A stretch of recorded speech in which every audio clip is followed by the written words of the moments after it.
Соңғы 2 жылдағы трансформация бағдарламасы аясында Қазатомөнеркәсіп ұлттық компаниясының еншілес кәсіпорындарының саны 82-ден 49-ға дейін қысқарған.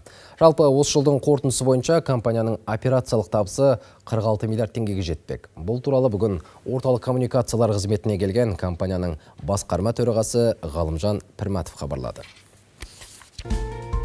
Қазатомөнеркәсіп ұлттық компаниясы серіктестермен әріптестікті нығайтып келеді. Бүгінде қытайлық CGNPC компаниясымен бірге Үлбі металлургиялық зауытының базасында жылу бөлгіш құрамалар шығаратын зауыт салынып жатыр.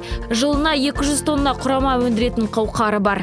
Тағы бір жетістік. Ұлттық компания жаңа жылдан бастап канадалық Камеко корпорациясымен бірлескен Инкай кәсіпорнындағы үлесін 40%-дан 60%-ға дейін ұлғайтпақшы. Для выполнения задачи из послания главы государства Елбасының жолдауындағы тапсырмаларды орындау мақсатында автоматтандыру, цифрландыру және роботтандыру бойынша бірқатар жобалар іске асырылып келеді. Мәселен, Қазатомөнеркәсіп Сауран кәсіпорны дайын өнімді ыдысқа салудың роботтандырылған желісін іске қосты.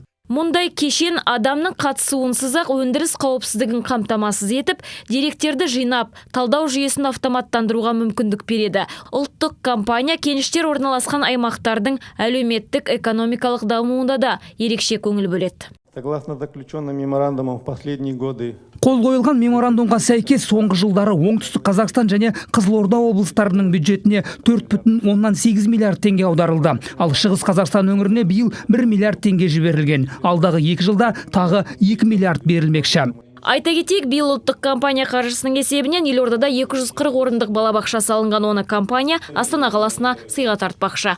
Индира Жылқайдарова, Айдос Меделбеков, қорытынды жаңалықтар.